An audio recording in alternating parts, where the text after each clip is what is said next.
EZFil filter concept and the kit. And what we have here is the can or aperture, well, the can that holds the coils, and we have some apertures that divide the coils, various aperture sizes, and then we have what are called tap coils and main coils. These particular ones are 9-turn main coils and 4-turn tap coils.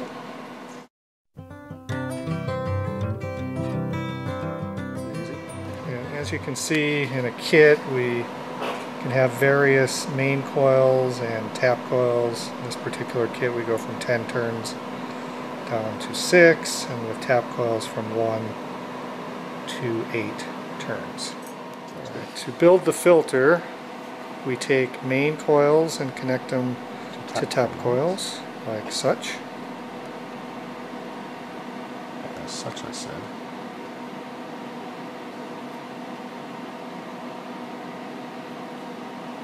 Okay. And then we insert the main coil tap coil combinations into the housing. We're not using apertures this time because we have want a wider filter. Yeah. So for the wider filter we do not have the apertures. And then we put the housing on the outside. Snaps on. Snap together. And it holds it all together. Securely. Okay. Next we secure it to the test board. Mount the filter on the test board, and then we use a clamp to secure everything down well. And then we can look at what the response is. So it looks like a good start. We will fine-tune it for a little bit of reservoir or return loss. There you go. See how deep? There we're dropping nicely. About 7/10 of a dB insertion loss, and about 5/10, about 20 dB return loss. And about 30 seconds of tuning, 20 seconds of tuning.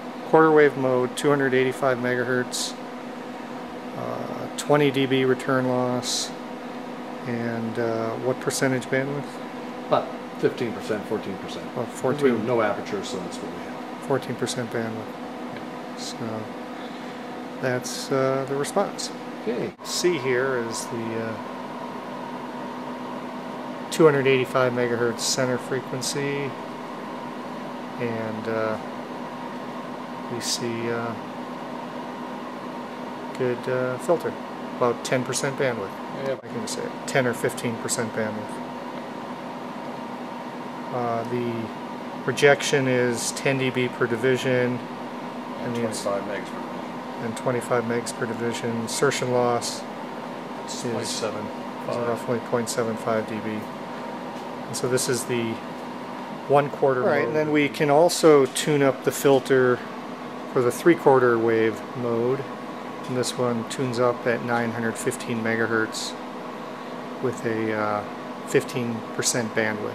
Alright, so now we'll put in some apertures into the housing and see what that does to the bandwidth of the filter. And so we insert the apertures. Wrong way, sorry about that, folks. As such.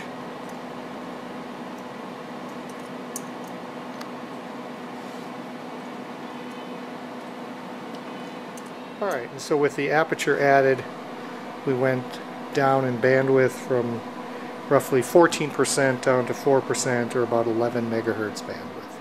And in doing that, we also changed the tap coil from a 4-turn to a 1-turn tap coil, but kept the center frequency about 285. So now we put the apertures back, same apertures in the housing, and now we're going to use the smaller 6.5 turn main coil, so this will bring the frequency up.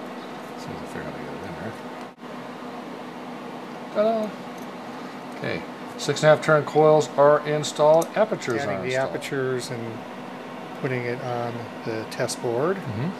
Then we put the cover on. Okay. And we secure it to the test board.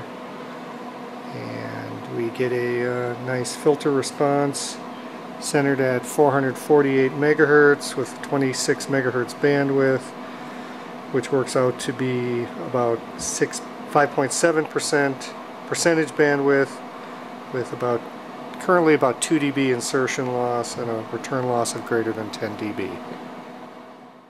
There's a couple side notes. The insertion loss at 450 megahertz of the test board is about 0.1 dB. If we work up a better match, we could improve the insertion loss maybe by about 0.4 dB. The roll-off configuration is based on where the aperture is. We can change the aperture and change the roll-off as well.